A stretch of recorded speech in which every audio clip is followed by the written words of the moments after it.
Hi friends, 22 classes में आपका स्वागत है। दोस्तों, आज हम नया टॉपिक पढ़ेंगे जो है बालकों में चिंतन एवं अधिगम। अब देखिए, चिंतन होता क्या है, इसकी विशेषताएं क्या होती हैं।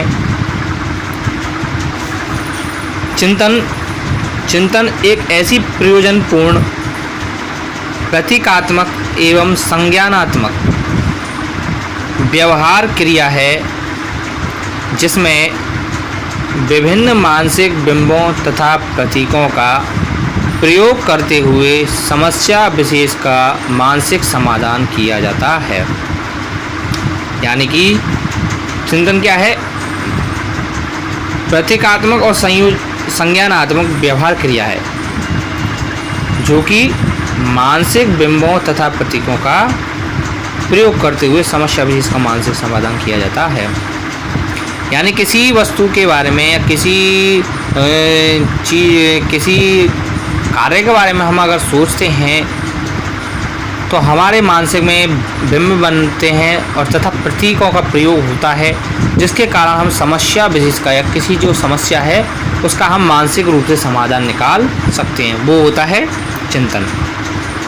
अब इसकी विशेषता क्या क्या है। यह मानसिक क्रिया है।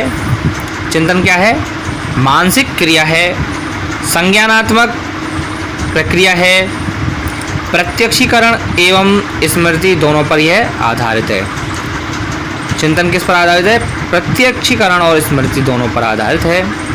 उद्दीपन एवं अनुक्रिया के मध्य की अवस्था क्या है, चिंतन है। आवश्यकता की पूर्ति हेतु किया गया व्यवहार भी क्या है, चिंतन है। चिंतन एक कौशल है जो कि अधिगम, क्रमबद्धता एवं पूर्व ज्ञान पर आधारित होता है। चिंतन क्या है, एक प्रकार का कौशल है जो कि क्या करता है, अधिगम, क्रमबद्धता एवं पूर्व ज्ञान पर यह आधारित होता है।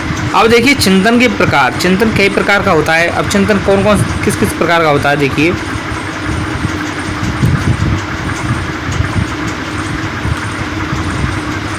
स्वैलीय चिंतन यानी यह पूर्णतः कल्पनाओं पर आधारित होता है। यह किस पर आधारित होता है, कल्पनाओं पर आधारित होता है। इसमें किसी समस्या का समाधान नहीं होता, जैसे स्वप्न हैं, स्वप्न चित्र हैं, अभिलाषा या कल्पित चिंतन। यानी हम किसी प्रकार का स्वप्न देखते हैं, वो क्या करता है, हमारी किसी भी समस्या का समाधान नहीं कर पाता है। दूसरा है यथार्थवादी चिंतन, जो कि क्या है, वास्तविकता से संबंधित होता है। वास्तविकता यानी कि हमारे सामने जो चीज़ वस्तु होती है उससे संबंधित होता है। इसमें क्या है कि इसमें व्यक्ति समस्या समाधान करने में सक्षम होता है। यथार्थवादी होगा तो क्या होगा, समस्या समाधान करने में ये सक्षम होगा। इसे विवेचना तथा तर्कणा भी कहा जाता है। क्या कहा जाता है, विवेचना तथा तर्कणा भी कहा जाता है। नेक्स्ट है सृजनात्मक चिंतन। सृजनात्मक यानी जो क्रिएट किया जाता है। अपसारी या आगमनात्मक और केंद्राभिमुखी यह चिंतन होता है। इसमें व्यक्ति दिए गए तथ्यों में कुछ नए तथ्य जोड़कर या सृजन करके या निर्माण करके निष्कर्ष पर पहुंचता है। यानी कुछ जो दिए गए तथ्य हैं उनमें हम क्या करते हैं, अपने मानसिक योग्यता का या मानसिक रूप से या मानसिक क्रिया या मानसिक बिंबों या प्रतीकों के माध्यम से हम क्या करते हैं, कुछ नए तथ्य जोड़ते हैं या फिर उनका सृजन करते हैं या उनका निर्माण करके नहीं हम उसके निष्कर्ष पर पहुंचते हैं। नेक्स्ट है अभिसारी चिंतन। अभिसारी चिंतन यानी कि ये निगमनात्मक या केंद्राभिमुखी चिंतन भी होता है। इसमें क्या है, दिए गए तथ्यों के आधार पर सही निष्कर्ष पर पहुंचने का प्रयास। दिए गए तथ्यों के आधार पर ही क्या करना पड़ता है, हमें सही निष्कर्ष पर पहुंचना पड़ता है। नेक्स्ट है आलोचनात्मक चिंतन। इसमें क्या है, गुण दोषों की जांच करके निष्कर्ष पर पहुंचा जाता है। क्या, गुण और दोषों की जांच करके निष्कर्ष पर पहुंचना ही क्या है, आलोचनात्मक चिंतन है। नेक्स्ट है प्रत्यक्षात्मक चिंतन या मूर्त चिंतन। यह पूर्व अनुभव पर आधारित वर्तमान की वस्तुओं से संबंधित होता है। इसमें संवेदना तथा प्रत्यक्षीकरण कार्य करते हैं। क्या करते हैं? हमें संवेदना और प्रत्यक्षीकरण इसमें कार्य करते हैं। जैसे एक व्यक्ति किसी बच्चे से मिलने पर हमेशा उसे चॉकलेट देता है। क्या देता है? चॉकलेट देता है। पुनः उससे मिलने पर बच्चे के मन में चॉकलेट का विचार आता है और वह दौड़कर उस व्यक्ति के पास आता है। यानी कि क्या करता है कि हम किसी बच्चे को चॉकलेट देते हैं तो क्या करता है कि हमें से वो जो पुनः जब मिलता है तो क्या सोचता है कि वो वह हमसे पुनः चॉकलेट प्राप्त करेगा, तो उसके मन में चॉकलेट का पुनः विचार आ जाता है। इसमें भाषा और नाम का प्रयोग नहीं होता। इस चिंतन में भाषा और नाम का प्रयोग नहीं होता है। नेक्स्ट है कल्पनात्मक चिंतन। यह पूर्व अनुभवों पर आधारित भविष्य से संबंधित चिंतन होता है। यानी कि जो हमारे जो पहले अनुभव हैं उन पर आधारित क्या है? भविष्य से संबंधित ये चिंतन है। व्यक्ति स्मृति का सहारा लेकर भविष्य की बात सोचता है। जैसे बालक के द्वारा चॉकलेट देने वाले व्यक्ति से भविष्य में मिलने वाला है तो वह कल्पना कर लेता है जब वह उस व्यक्ति उससे मिलेगा तो उसे चॉकलेट मिलेगी।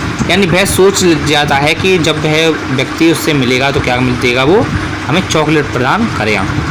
नेक्स्ट है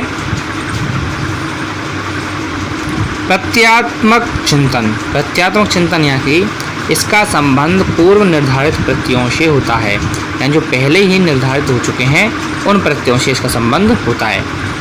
इसमें पूर्व निर्मित प्रत्यय के आधार पर भविष्य में किसी निष्कर्ष पर पहुंच जाता है। यानी कि जो पूर्व पहले ही जो प्रत्यय प्रदान किए गए हैं उन्हीं के आधार पर वो क्या करता है? भविष्य में किसी निष्कर्ष पर पहुंचता है। जैसे एग्जाम्पल देखते हैं, बालक द्वारा गाय देखकर संप्रत्यय का निर्माण कर लेना। यानी कि जब बालक पुनः गाय को देखेगा तो वो क्या करेगा? इशारा करके नहीं, वह बता देगा कि वह गाय है। ये दूसरा है भविष्य में गाय दिखने पर उसकी ओर इशारा करके देखना।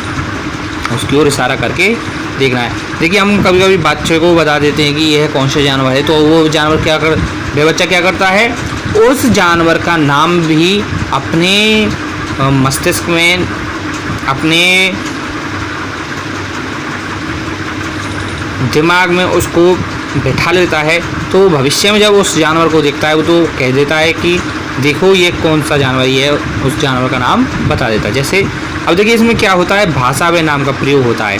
तो अभी हमने पढ़ा था कि प्रत्यक्षात्मक में क्या होता है कि भाषा, इसमें भाषा और नाम का प्रयोग नहीं होता है, लेकिन इसमें प्रत्यात्मक चिंतन में भाषा व नाम का प्रयोग होता है। नेक्स्ट है तार्किक चिंतन। सबसे उच्च प्रकार का चिंतन माना जाता है। क्या माना जाता है? सबसे उच्च प्रकार का चिंतन माना जाता है। इसका संबंध किसी समस्या के समाधान से होता है। इसका संबंध किससे होता है? कि समस्या के समाधान से होता है।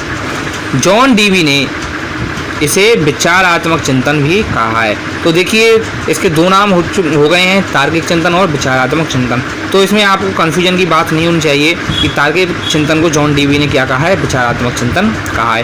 क्वेश्चन भी पूछा जा सकता है कि जॉन डीवी के अनुसार किस चिंतन को विचारात्मक चिंतन कहा गया?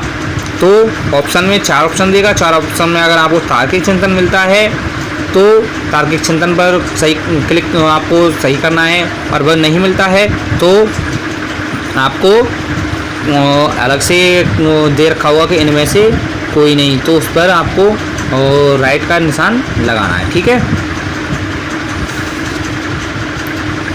अब देखते हैं हम चिंतन के साधन।